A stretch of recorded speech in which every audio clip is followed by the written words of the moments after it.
What's good, y'all? Welcome to my review for this week's episode of My Hero Academia Season 4. This episode, this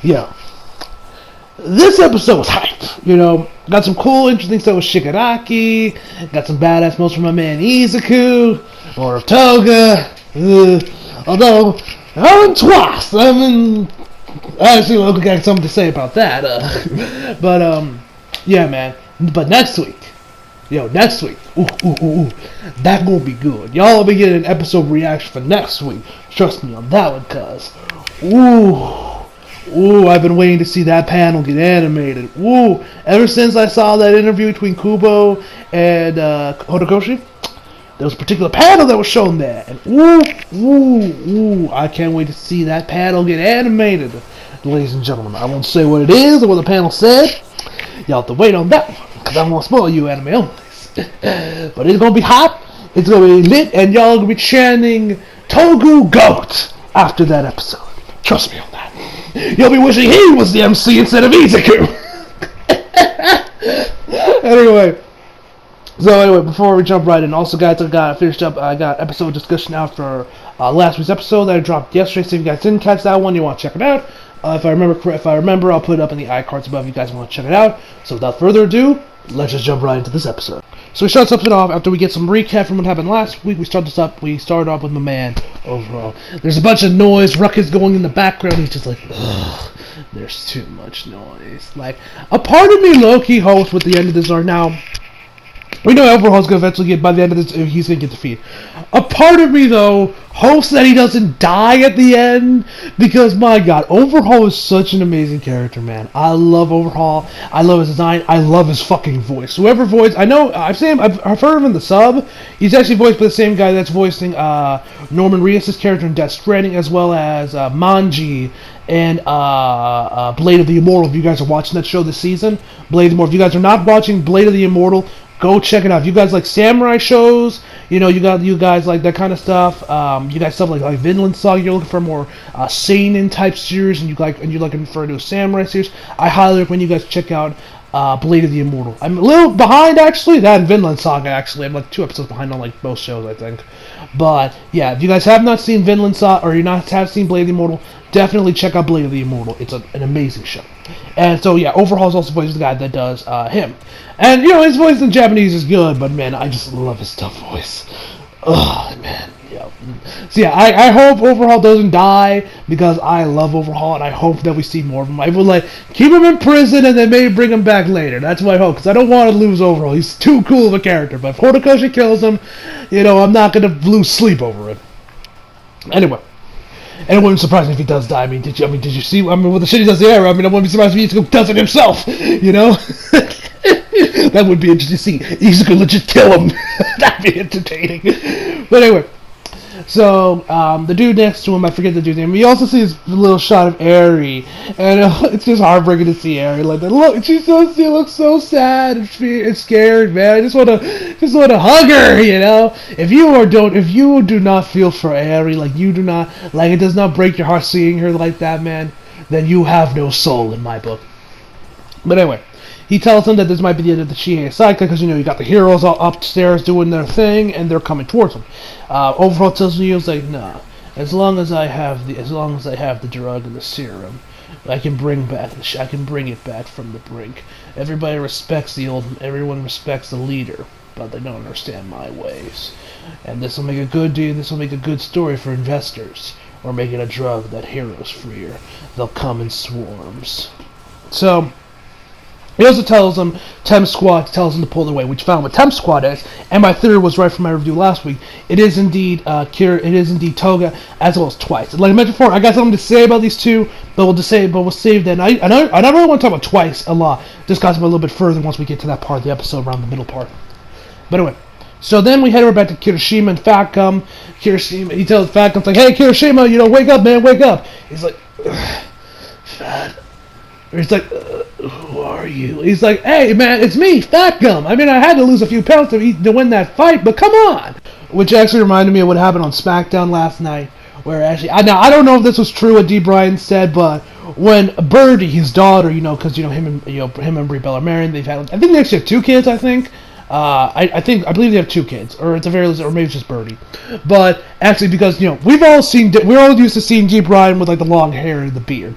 We haven't seen him with like short hair and no beard since like 2012. 2011 probably actually was like when he really. I think it was like around 2011 when he really started to grow out the beard. But we haven't seen him like clean shaven or almost clean shaven with short hair in like years. And he actually mentioned that, now I don't know if this was true or this was just storyline. It wouldn't surprise me if it's true. It's real enough to where I actually believe it.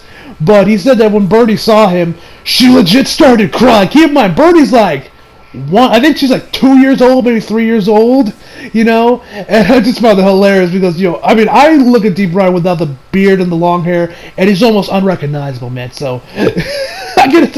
If that was true, I can only imagine Bree's face. She probably just couldn't help but start laughing. The fact that her daughter can't recognize that Deep Bryan's unrecognizable without his trademark beard and long hair, which is the fact. Because I'm not a big fan of the look, but for the storyline purposes with the Fiend, I like it. And he can always grow it back, and once he does, I'll be like, oh, thank God, the beard's back. But anyway, back to the episode. So, he's like, I'll always protect you and such. And then we get a little flashback back to when he first introduced himself to Fat Gum, said that, hey man, the Tamaki brought me here, and that he wants to be a hero that saves people with his spirit alone. Of course, more stuff we found out about him and Crimson Riot from last episode. Check out my discussion video up in the iCards above if you haven't checked it out already. That's my little plug. So anyway, and so then we get back to present, and then Rampa, he's back up on his feet. He's like, ugh. It's not over yet. And Falcon's like, how the hell are you still standing? Or how the hell are you back on your feet this quickly? And he's like, this is a death match. And this is a fight to the death. And I'm not dead yet. Come on! And so after after a little bit more back and forth, Rampa just tells him straight up that, there's a back door over there for us to get ourselves patched up. Which, then we see the door there. Fat Gum is just looking at him like, nice try, man. Nice try. He's like, do I look like the kind of guy that sets traps? And then the other guy, I forget his name. The dude in the kimono is just like, Rampa, think about this. Why are you here? And he just kicks him down to the ground. He's like, you don't even have the power to put your shield up. And, go on. And so then he explains, we get a little bit more about Rampa's backstory. I was from the world of MMA, a fight club, which when Susan heard fight club, I'm like, fight club? I thought the first rule of fight club was to not talk about fight club. But that he comes to the world of MMA, an arena, a fight club where 2 quirk users fight to the death. And because Rampa is so powerful with those punches, they usually always go down in one punch. Or if not, they just start begging for the light. Just like, do you know how unsatisfying that is? Always coming out on top and never feeling satisfied. I'm like, man, you've been good friends with Saitama in that case, man.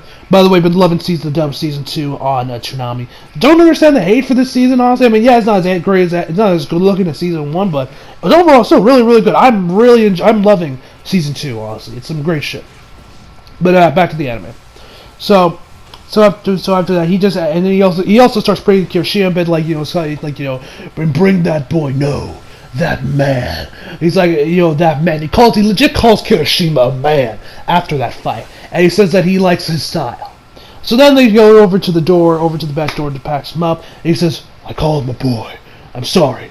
I meant to call him a man, So, and then we get a little narration from Vagabond saying that he not only proved himself to both him as well as to his opponent, because that's Kirishima's whole thing about, his manliness and, coming out on time with your spirit and everything, which Kirishima definitely proved that in this fight. So anyway, after that, we head over back to Togata, still charging for, although, from the angle they were showing it, you couldn't see his arms, it's like his arms were gone, although if you pay attention to the sides, you can see his, fist kind of peeking out from his cape, a little bit. And we got Mimic, which we actually finally see Mimic's, whole human form, which is actually interesting to see. So, I wonder actually how he works, so does he only have his human form when he has his drug, or not? Or can he go back to his human form when he doesn't have a drug? Because all the times we see Mimic is him being a very small dude, in just with a pretty much just wearing a whole black thing with just a little bird skull or whatever on top of it. So I'm curious how that work. But anyway, he says, he's no threat, that he's no threat because it's just him, but the main force with Izuku, Sir Night-Eye, Rocklock, Aizawa, all those guys, those are the guys that he needs to stop. So he's like, I'm running low, I'm running out of time for the boot, so I gotta move right now. They're about to overhaul, comments at the building shade and tells that Mammoth's probably getting serious. So the building starts to shake all over again where Izuku and the guys are. And, they starts moving around. Then Sir Night-Eye tells Rocklock to lock down the walls. And he's like, stop telling me what to do, man. You're the reason we're in this mess, because we listen to you. So he puts his hand on the wall and just turns his hand. And then it locks the wall in place, and it just stops it from moving. We get the whole thing from President might be like, so he's like, Rocklock, he's quick, he's locked down. He can, and we learn about his quirk where he can just pretty much lock down an area to make it stay there, but he only has a certain surface area, and he can only do it a set amount of times. So he locks down about 2 of the walls to keep them from moving in this section. Says that he's already has limited, but for some reason I don't understand why this happened. Like the guys have been charging, running forward this entire time, right? But for some reason, right here when Rocklock has the walls locked down, and even mentions that he's at his limit, and he probably has a set time limit, and especially probably not gonna last too long, especially when you got Mimic out there with hopped up on some quirk enhancement drugs that's probably made out of Ares blood, that they're down that they should also be spirited. If not, they should be running faster than they were before. But no, they decided to just walk around, look around a bit, and I'm just like, shouldn't y'all be sprinting at this point? But whatever. So anyway, and then Mimic decides to just have a bunch of the walls coming right towards him. Izuku ends up staying backwards to kick a bunch of them. But he's like, eventually he starts to get tired. He starts breathing hard. He's like, I'm not getting anywhere. Then he remembers all stuff he's here with Eri and everything. That just drives him even more, and he just keeps going at it. And after that, we see Toga, and then after that, Izuku gets brought back with the rest of the guys, and all the guys end up being separated different groups. Aizawa's with Izuku, etc., etc., etc. So they start talking amongst themselves. They can still hear each other through the wall. So they can still hear each other. But then we get over to Rocklock, and he ends up seeing Toga coming at him, and she tries to get him go after him with his knife. The knife just goes right through his hand. He locks it down and is like, "You're with the League, aren't you?" And goes for her, and then tries to punch her in the midsection. She ends up just melting away, and she ends up appearing on his back. He's like, "No, today I'm with the old-fashioned yakuza, a gangster girl that's out for blood." And stabs him. We head over back to Izuku, breaks down the wall in his section, and where he sees Rocklock. 2 Rocklocks. One that's on the ground bleeding, and the other one that's on the ground be like, "Hey man, this guy just appeared out of nowhere. This imposter just showed up," So Aizawa takes him second, but he kind of remembers what happened about the League of Villains and everything, so he kind of has this feeling that might actually be Toga. So then the dude comes after Izuku. Man, my man Izuku's fucking facial reactions here, man, were priceless. This man had the face of, "This bitch is my black cat, isn't she? This bitch is my black cat. Motherfucker." That was Izuku's look. He's like, "This bitch is my black cat. This crazy psycho bitch is my black cat." Wonderful. I loved it. Absolutely fucking fantastic. Props to the guys over at Studio Bones for those, and Horikoshi for drawing these. Seriously, Izuku's face is there, man. Great stuff. So she's going after Izuku, and He's like, what was her name? Haya something, Higata Toga or something. He's like, Higata Toga? He's like, "Yes, you remember me. I'm so happy." She's going off. I'm creeped the fuck out, be like, "Bitch, be gone!" So Izuku's trying to dodge her slashes. Aizawa wraps her up in some bandages, and by the way, she also has that white outline over her over her arms and legs, like Tammy did in season 3. Reason for this obviously is censorship, because actually in the manga, Chibi actually pointed this out in his review from season 3. That actually in the original, when this aired when it's published in the manga, she was completely naked. But of course, to make sure to keep for censorship reasons, they put something over her to so we don't have any problems, So, anyway, so she still got that, so Aizawa wraps her up in some bandages. She ends up actually, I don't know how she did it, but she like grabs like a part of the scarf or whatever from behind her, and then she uses that to like I guess forward her momentum a bit, and she ends up going right over him and stabbing him in the back before she ends up vanishing over by some rubble. By another walk collapsing down there, Aizawa tells him to check up on Rocklock, and to grab the other knight because he knows that her quirk was of blood somehow. Head back to the rest of the guys, and that's where we see Twice along with Rappa. Almost forgot his name there for a second. So and at this point I'm like, wait a damn moment. Rappa's down in like the back. It's in the basement or whatever with Kirishima. How the hell is he here? No injuries. So I was like, what the hell's going on here? Is there like some differences in the time going on? No, that wouldn't even make sense because of everything going on. So I was just like, what the hell's going on here? So, but anyway, he goes over there, Twice is doing his little stick, and then he looks over at Sir Nidai. Sir Nidai puts his hands up and pulls up his glasses. He's like, man, I didn't think they had a guy in a suit in here. You look like a freaking desk jockey, man. Don't underestimate us, jackass. So Rappa goes after him, and you guys know me. Last week or a couple weeks back, I was wondering, like, why even is Sir Nidai here, on the front lines with this mission? Because, we know it's quirk, it's, foresight, but doesn't really seem like much of a fighter. I mean, like I mentioned before, the dude comes out in a suit, so he can't really be much of a fighter, and he might be, maybe has some basic, CQC or something, like some basic, training for fighting. But I was like, shouldn't he really actually be here? Well, the man pulled his weight here, and he just earned his keep at that point. This Rappa comes after him, and Sir Nidai legitimately he manages to graze it, which took out half of the front part of his suit. He sweeps his legs under him, and then backhand punches him into a wall. At this point, I'm like, God damn, Sir Nidai, would you have one for all? What the hell is there? Do you have a secret? Do you also have super strength? How the hell did you manage to punch this guy all the way over there? So we find out the reasoning. And he says that he actually has these, the stamps, the stamps that he told Izuku to get out of his hand to, sign the contract. He uses them also as support items, which each one of them, he had like about 2 in his hand. Each one weighs about 5 kilograms.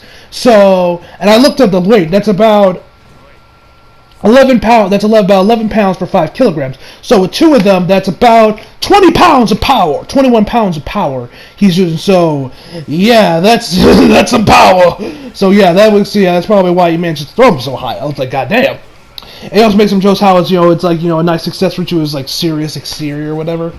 And Twice at this point is going. He's like, what the hell's going on here? I forget. I think it might have been him or it might have been someone else. Either way, somebody managed to actually rip. I think it was actually Sir Knight that managed to land a punch on him or something. But either way, something managed to cut his mask a bit, and he ends up running away, running behind some cover. And he's like, oh crap, you ripped my mask, and then. We started to see the real Twice a bit, where he's like, oh no, I feel like I'm splitting into 2, I gotta fix this mask, which, now, I think I might have mentioned this before in my reviews for Season 3, I'm not completely sure, so, don't quote, so, tell me if I was or if I didn't, but down below if you guys watch my Season 3 reviews, but, I think Chibi might have mentioned this, but, if there's one thing I like about Twice, is that he is essentially Hiroaka's Deadpool, and it's like both versions of Deadpool, or at least the true version of Deadpool, because, when you guys think of Deadpool, and fun fact, I'm actually wearing my Deadpool, I'm sorry, did I offend you t-shirt, actually right now as I'm recording this, which, I love this shirt, man, this shirt spoke to me on a spiritual level, I got this on my birthday, so you guys, if you guys follow me, I'm sure you guys always tweet about it, but anyway, so as I was saying, one thing about Twice is that he is a pretty much Hiroaka's Deadpool. Now, if you're someone that just pretty much if you guys know Deadpool, you guys know that he is pretty much known as a meme machine, always throwing out jokes, one-liners. He's like Spidey in a lot of ways when it comes to that. But if you guys really know Deadpool, like you guys read the comics, if you actually saw the movies recently, especially Deadpool 2, because that really went into that. You see that Deadpool has a lot of baggage with him, and there's a lot more to him than just jokes or pancakes or multiple voices in his hands, or just fourth wall breaking jokes. There's a lot more to Deadpool. There's of course him being suicidal, depression. Him. The way he looks. He hates the way he looks. There's a lot more baggage to Deadpool. And there's a lot more to Deadpool than a lot of people give him credit for, or a lot of people know about, because this has to be stuff from like the comics. And was likely talked about in the first movie, but was really like the main focus of the second movie was, Deadpool, he wanted to just kill himself. That was pretty much a lot of the second movie was he just wanted the cancer to kill him. There's a lot to Deadpool. And I like that hero, Horikoshi. You can tell this man knows this. You can tell that Horikoshi knows his Marvel Universe because of the way he writes Twice. Because there's a lot with way what Deadpool is. Because, like I mentioned before, Deadpool is all about, suicide, the way he looks. But with Twice, it's like multi-personalities, which we found out about from Season 3. And the way he, with quirky, like before, the Twice we know right now, the Twice that's in the suit that's part of the League of Villains, he doesn't even know that if he was even the original one, because there's quirk that duplicated, like the way he says, I feel like I gotta fix this mask before I split it too. So that was nice that we saw more of the psychological stuff of Twice, because Twice is a very interesting character, I would definitely say. So anyway, while Twice is freaking out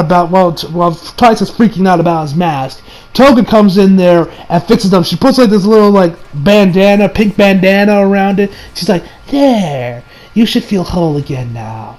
And then she starts talking a bit of more of a, I don't know what you would call a seductive voice, I guess you would say, but she's like, or I don't know the exact tone you would call it, but she's like, "Oh, you must be." She goes on. I forget exactly what she said, but she goes on about some stuff how that Twice feels like the most bad about what happened to Big Sis Mag, which I mean that was a dude, but to each his own. But I mean, no one's gonna give a shit for that one. But anyway, like about Big Sis Mag, and all that. And while I'm watching this scene, especially what we see after this, I'm thinking to myself, why do I low-key ship him? Like, am I weird for thinking that? Is this a popular ship in the Hero Walker community? I'm legitimately asking you guys, like, legit, for any manga readers out there watching this, is this actually a popular ship? Because I don't know why, but I low-key ship it. I don't know why, but I low-key ship it. And I don't know how I feel about that. But anyway. So, anyway, after that, we also get a flashback back to Shigaraki. So I'm doing this a little bit out of order because I'm pretty sure this flashback with Shigaraki happened a little bit earlier. But we get back to Shigaraki when Overhaul and Shigaraki had their little conversation. Right now they're playing shogi. Overhaul asks him, "So, you've ever played shogi?" "No, I haven't." And then Mimic's like, "Hey man, it's your turn." He's like, "Get this thing off the table. I don't even know the rules." He's like, "Keep an open mind. Shogi, think of this as a learning experience. Shogi is an interesting game where you can use the pieces you take from your enemy. And he says he wants I think he said Toga. He said he wants Toga, Kurogiri, and a third guy. I forget what the third guy was called, but he wants a third guy. Shigaraki tells me, those are some pretty good pieces you want there, but they're also some of the cornerstones of his operation. He can't have them all." And he's like, "Oh, come on, man, we gotta build up some trust here. And how are we gonna build up some trust here?" And he says, "Right now, there's ill will between us, and we need to get rid of that." So anyway, then we head back over. Then we get another flashback later on. This was after Toga fixed up his mask.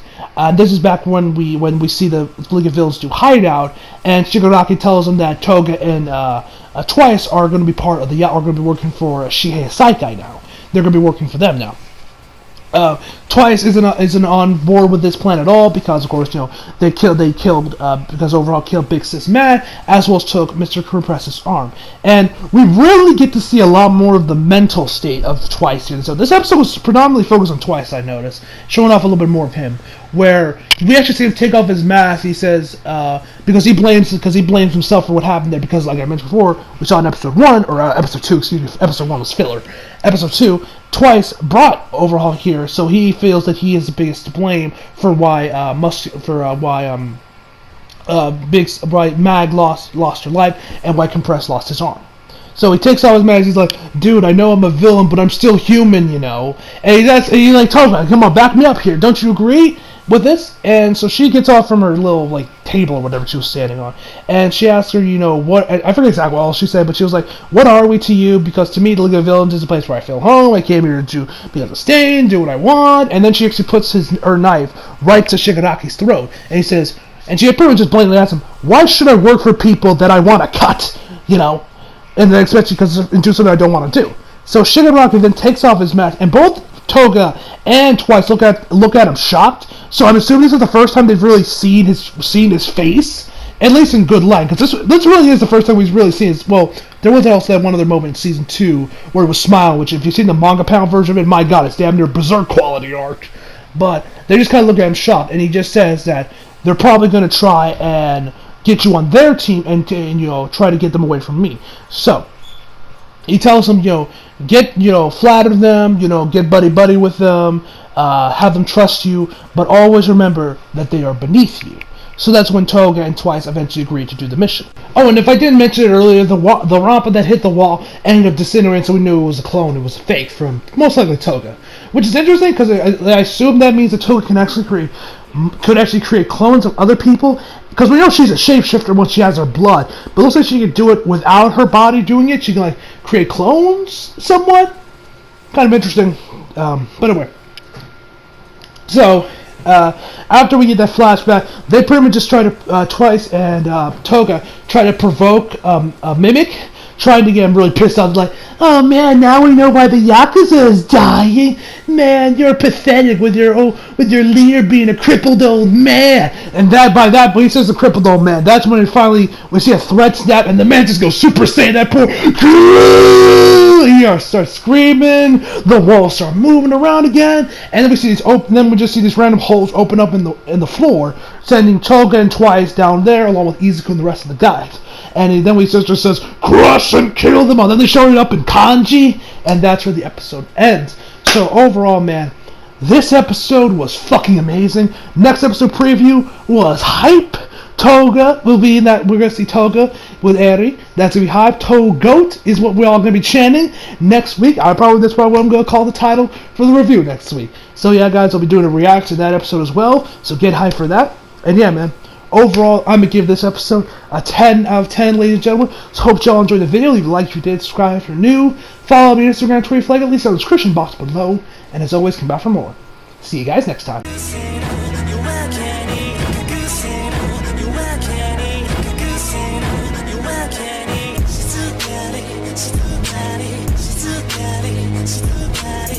too